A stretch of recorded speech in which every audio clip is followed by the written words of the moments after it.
नमस्कार साथियों, स्वागत है आपका हमारे YouTube चैनल पे। और आज क्या बात करेंगे? आज हम बात करने वाले हैं आसिम मुनीर, जो पाकिस्तान के तानाशाह हैं और उन्होंने दौरा किया है सऊदी अरेबिया का। समझ लो, पाकिस्तान और सऊदी अरेबिया ने कुछ समय पहले एक so called defence pact sign किया था और उसमें यह दावा किया जा रहा था कि ये नेटो लाइक अलायंस होगा। मतलब अगर पाकिस्तान पे कोई अटैक करता है तो वो सऊदी अरेबिया पर अटैक माना जाएगा, और सऊदी अरेबिया पर कोई अटैक करता है तो वो पाकिस्तान पर माना जाएगा। लेकिन इस डिफेंस एक्ट की और पैक्ट की पोल तब खुल गई जब अफगानिस्तान और पाकिस्तान दोनों के बीच लड़ाई हुआ, तो सऊदी अरेबिया ने मतलब सिर्फ बीच बचाव का काम किया। अब दूसरी बारी भी अफगानिस्तान के साथ अभी करंटली युद्ध चल ही रहा है इन दोनों के बीच में। इसी बीच अमेरिका ने ईरान पर हमला कर दिया, और ईरान ने क्या किया है, पूरे मिडिल ईस्ट में जितने भी देश हैं सभी पर चुन चुन के अपने ड्रोन से, मिसाइल से हमला करना स्टार्ट कर दिया है। और स्ट्रैटेजी बहुत सिंपल है कि हम तो सनम डूबेंगे, साथ में तुम सबको भी ले डूबेंगे। तो सऊदी अरेबिया ने जो डिफेंस पैक्ट किया था, उसके बाद अब लगभग 7 दिन होने को है, 8वें दिन या 7वें दिन आसिम मुनीर सऊदी अरेबिया गए हैं। अब क्या करने गए हैं ये तो मुझे नहीं पता, लेकिन हम लोग इस वीडियो में ये जानेंगे कि इससे आने वाले समय में क्या होगा। क्या सऊदी अरेबिया ने पाकिस्तान से सिर्फ एक ही डील करी थी कि भाई कोई हमारे ऊपर ग्राउंड इन्वेजन करता है तो तुम अपनी आर्मी और हो सके तो अपना जो एटम बम है वो हमें दे दो? कुछ कहना थोड़ा मुश्किल है, लेकिन आइए इस वीडियो में डिटेल में समझते हैं। The new security architecture unpacking the Pakistan Saudi defence pact and analyst briefing on the strategic mutual defence agreement, SMDA नाम है इसका, and its cascading effects across the Middle East, India and the US. अब ये जो भी defence pact हुआ था उसकी तो पोल खुल गई है। क्या आसिम मुनीर अब सऊदी अरेबिया गया है? और ये जो देख रहे हो ना, ये रहा ईरान और ये रहा पाकिस्तान और ये रहा सऊदी अरेबिया। पाकिस्तान क्या ईरान पर हमला करेगा या उस पर दबाव डालेगा कि भाई आप सऊदी अरेबिया पर हमला ना करो? क्योंकि डिफेंस पैक्ट में होता क्या है, सऊदी अरेबिया की जो रिफाइनरी है मेरे दोस्तों, उस पर भी रिफाइनरी ही नहीं है, उसमें आप बोल लो कि भाई जो सबसे बड़ा तेल का जो क्रूड ऑयल निकलता है कुआं, उसकी जो कंपनी है अरामको सऊदी अरेबिया की, उस पर हमला किया है और ताबड़तोड़ हमला किया है। और साथ ही साथ अन्य ठिकानों पर भी सऊदी अरेबिया के ईरान ने हमला किया है। बच वो सिर्फ इसलिए किया है क्योंकि अगर आप ये जो मैप देख रहे हो, अगर ईरान को सऊदी अरेबिया पर हमला करना है तो बीच में दोहा, बहरीन, कुवैत और यूएई आते हैं। तो फर्स्ट लाइन में क्या हो रहा है कि जितने भी मिसाइल्स आ रहे हैं वो यूएई और दोहा इन सब ने ध्वस्त किए हैं। इसीलिए सऊदी अरेबिया पर ज़्यादा इम्पैक्ट नहीं हुआ है। लेकिन जो उनके मंत्री हैं पाकिस्तान के, ख्वाजा, वो क्या बोल रहे हैं कि हमने बोला था ईरान को कि भाई आप उस पर हमला ना करो, इसलिए उस पर कम हमला हुआ है। ये सिर्फ और सिर्फ बकवास है और कुछ नहीं है। अब समझते हैं कि भाई a former realignment of power, ये साइन जो है ना पैक्ट कब हुआ था? 17 सितंबर 2025 को by Shahbaz Sharif and crown prince Mohammed bin Salman elevates a 50-year relationship into a formalized mutual defense treaty। इस ट्रीटी में क्या हुआ था, सब लोग उस समय यही बोल रहे थे कि ये नाटो अलायंस की तरह है। अब इसमें जो कोर क्लॉज है उसको आप समझ लीजिए। Any aggression against either country shall be consider N aggression against both. अब ये जो पैक्ट है, इस क्लॉज का क्या ही मतलब है? अफगानिस्तान ने पाकिस्तान को पटक दिया, और उसके बाद ये जो ईरान ने सऊदी अरेबिया पे हमला कर दिया और अभी तक कुछ दिख नहीं रहा है, सिर्फ ख्याली पुलाव, कोई डिसाइसिव एक्शन लेते हुए मुझे दिख तो ना रहा है, तभी ये मैं डिफेंस पैक्ट को सही मानूंगा जब पाकिस्तान ईरान पर हमला करेगा। यही उपाय मुझे समझ में आ रहा है। Triggered by collapsing faith in US security guarantees and accelerated by the February 2026 US-Israeli strike in the region। अब सिक्योरिटी गारंटी अमेरिका दे तो नहीं रहा है, जो अटैक हो रहे हैं सऊदी अरेबिया पे वो अमेरिका के कारण ही हो रहे हैं। तो क्या ये जो डिफेंस पैक्ट है और आसिम मुनीर की एमबीएस से जो मुलाकात है वो किस हद तक कामयाब होगी? भाई मैं सऊदी अरबिया के लोगों से बोलना चाहता हूं कि आज के ज़माने में ग्राउंड इन्वेशन सही है, आपके पास मिलिट्री नहीं, लेकिन ये टेक्नोलॉजी का ज़माना है और पाकिस्तान के पास सिर्फ और सिर्फ चाइनीज हथियार ही हैं और उसका हश्र आप सभी ने देख लिया है ईरान में और ऑपरेशन सिंदूर में। अब ये जो कोलैप्स हुआ है ना, the collapse of the security umbrella, अब ये समझते हैं कि ये महत्वपूर्ण क्यों हो जाता है, पाकिस्तान के साथ सऊदी अरेबिया ने डील क्यों करी। पहले समझ लेते हैं 9 सितंबर 2025 को क्या हुआ था।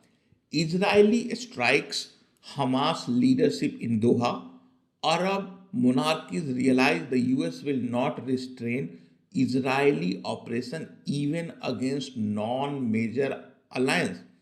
अब ये 9 सितंबर को हमास के लीडर के ऊपर हमला किया गया था कतर में और इजराइल ने किया था।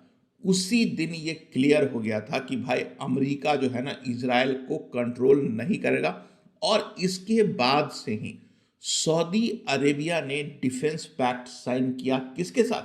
पाकिस्तान के साथ।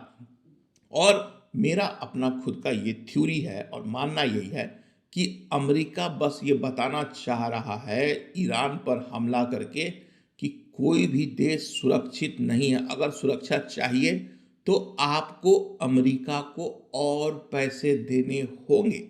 और यही एक रीजन हो सकता है। Escalating regional proxy conflict involving Houthis and Iranian forces expose the vulnerability of Saudi and the UAE infrastructure। अब अक्टूबर 2023 से 2025 तक हूती रेबल्स ने जीना हराम कर रखा है सऊदी अरेबिया की जो मिलिट्री और जो इंटेलिजेंस एजेंसी है उसका यमन में। ये जो डिफेंस पैक्ट हुआ था उसका एक ही ऑब्जेक्टिव है कि हूती रेबल्स को कंट्रोल करना। अंदर ही अंदर मुझे यही लग रहा है यमन में जो हो रहा है, सऊदी अरेबिया यमन पे अपना एकाधिकार जमाना चाह रहा है।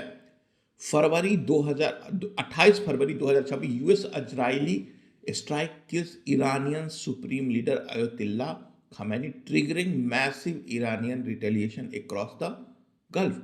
अब जो सबसे लेटेस्ट में हुआ है कि मतलब अमेरिकन सिक्योरिटी का जो अम्ब्रेला है वो ध्वस्त हो गया है ईरान पर हमले के बाद। देखो हूती रेबल्स ने पहले भी सऊदी अरेबिया और यूएई को निशाना बनाया था, जिसमें भाई यूएई में भी कुछ लोग मारे गए थे। अब तो खुलकर क्लियर हो गया है कि जो इनका डिफेंस पैक्ट है यूएस की सिक्योरिटी का कोई मतलब नहीं है, यूएस की सबसे बड़ी प्रायोरिटी है Israel. Riyadh determines US guarantees are insufficient, requiring a bilateral nuclear capable partner to deter direct attacks। तो इसी सिक्योरिटी अम्ब्रेला के कोलैप्स होने के कारण ही सऊदी अरेबिया और पाकिस्तान ने ये जो सो कॉल्ड डिफेंस पैक्ट किया था। अब इसका क्या होगा? The quid pro quo, balancing military mass with financial gravity. अब ये क्या है समझ लेते हैं दोस्तों। Economic lifeline for Pakistan $100 billion debt burden. ये पैक्ट करने की जरूरत और नौबत क्यों आई? क्योंकि पाकिस्तान एक कंगाल देश है, उसको अपनी आर्मी और अपनी जनता को सपोर्ट करने के लिए पैसा चाहिए। क्रूशल डिफर्ड ऑयल पेमेंट्स और सबसे इंपॉर्टेंट जो तेल है ना वो भी चलाने के लिए चाहिए। तो सऊदी अरेबिया है ना कि बोला कि सस्ते में तेल दे रहा है, ये भी एक रीजन है। Strategic employment for 2.7 million Pakistani diaspora generating $6 billion in annual remittance. 27 lakh से ज़्यादा लोग सऊदी अरेबिया में रहते हैं, जिससे भी मतलब पाकिस्तान को पैसा मिलता है लगभग $6 बिलियन के आसपास।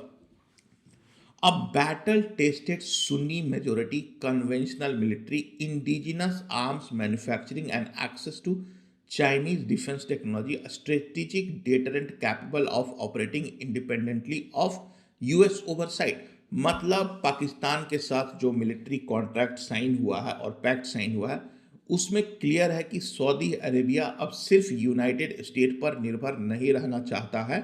और ईरान युद्ध के बाद से यह क्लियर हो गया है कि US is not a reliable partner when it comes to security. अब इस युद्ध के बाद इन सब का क्या होगा?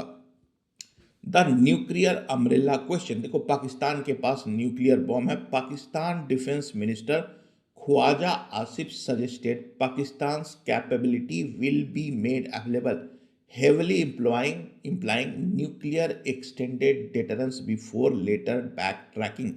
अब आज के ज़माने में ये जो न्यूक्लियर नौटंकी है ना, ये लगभग ख़त्म हो गई है, क्योंकि ऑपरेशन सिंदूर में so called nuclear powered country की बैंड बजा के रख दी थी।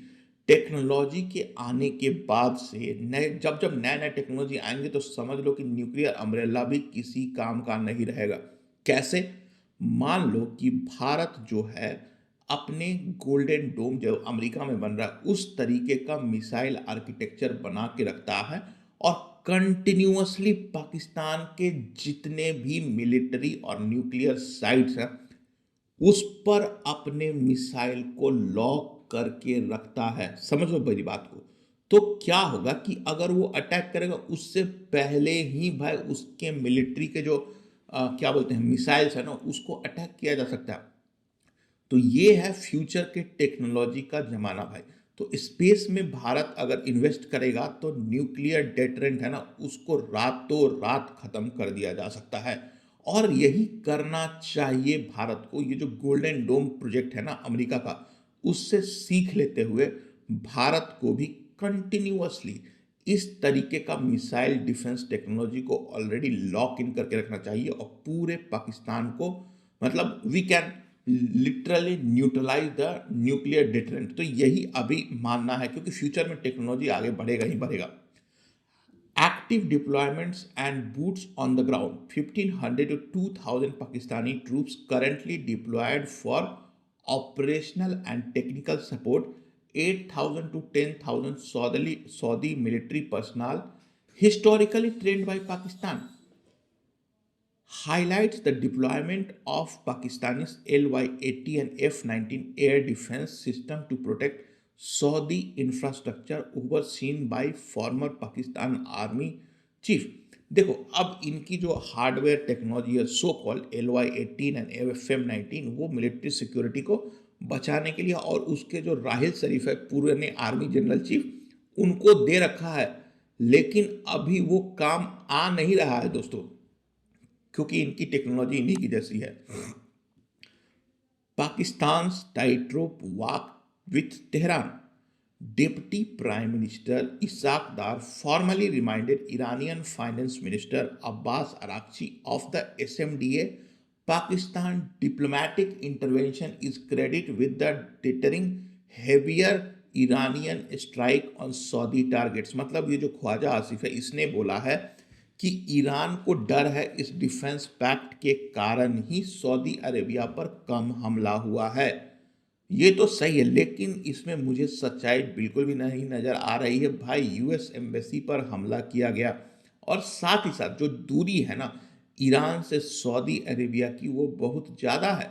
तो जो भी मिसाइल अटैक हो रहे हैं वो सब यूएई पर हो रहे हैं, क्योंकि यूएई को क्रॉस करके ही सऊदी अरेबिया जाना पड़ेगा।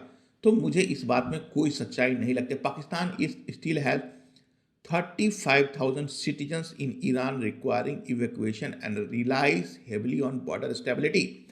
पाकिस्तान के 35,000 से ज़्यादा सिटीजन्स ईरान में रहते हैं, तो उनकी भी सिक्योरिटी के बारे में भी सोचना है उनको।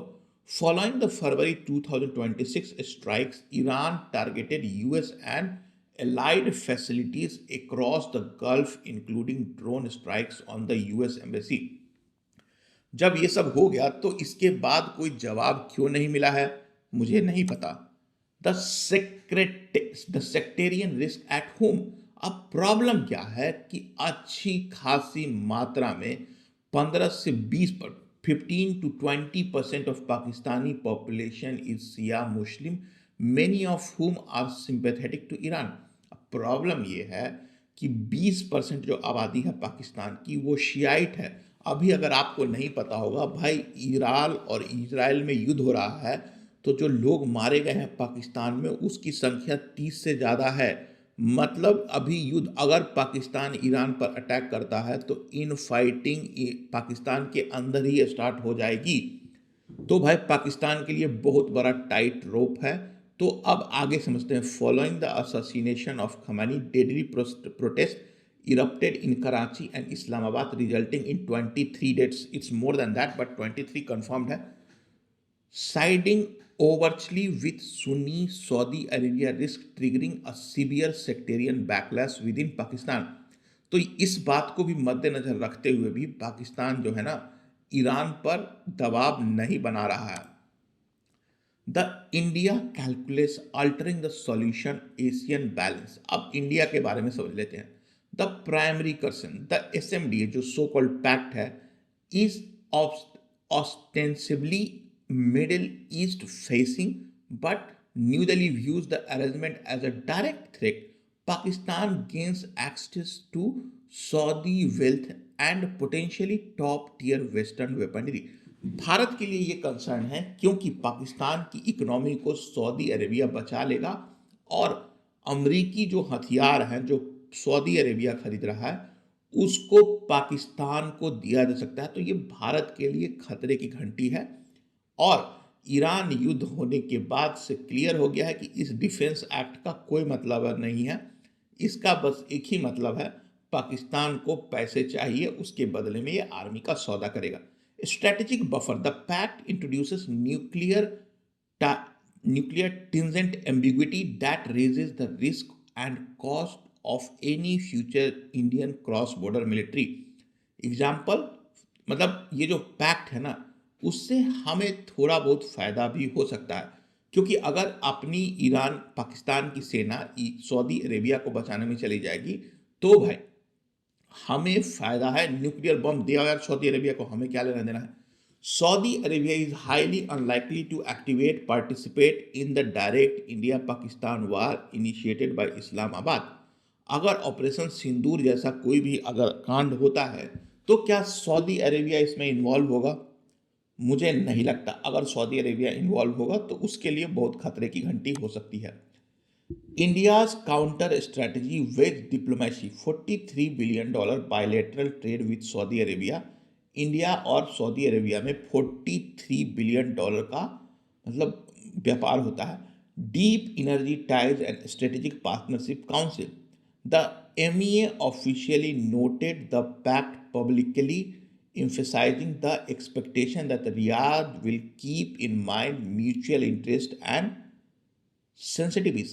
अब ये जो भी पैक्ट हुआ है, भारत और सऊदी अरेबिया में भी बिजनेस होता है लगभग $43 बिलियन का, तो सऊदी अरेबिया इसको भी ध्यान में रखेगा। Pakistan south Asian objective, Saudi Arabia middle eastern priority. अब इन दोनों के जो है ना, पाकिस्तान साउथ एशिया में अपना कमाल दिखाना चाहता है और सऊदी अरेबिया मिडिल ईस्ट में अपने पावर को प्रोजेक्ट करना चाहता है। लेकिन हमने भी कोई कच्ची गोटियां नहीं खेली हैं। यूएई के साथ भी हम लोगों ने कोई डिफेंस पैक्ट ऑफिशियली तो नहीं साइन किया है, लेकिन यूएई और ओमान के साथ हमने कर लिया है free trade agreement. Energy security and the Strait of Hormuz. The US-Israeli attack on Iran led to the effective closure of the Strait of Hormuz, paralyzing traditional tanker routes. Pakistan has formally requested Saudi Arabia to provide an alternative oil supply route through Yanbu, maintain its fuel supply chain। अब problem ये हो गया है कि straight of Hormuz से जो तेल निकलता है उस पर पाकिस्तान पूरी तरीके से निर्भर है।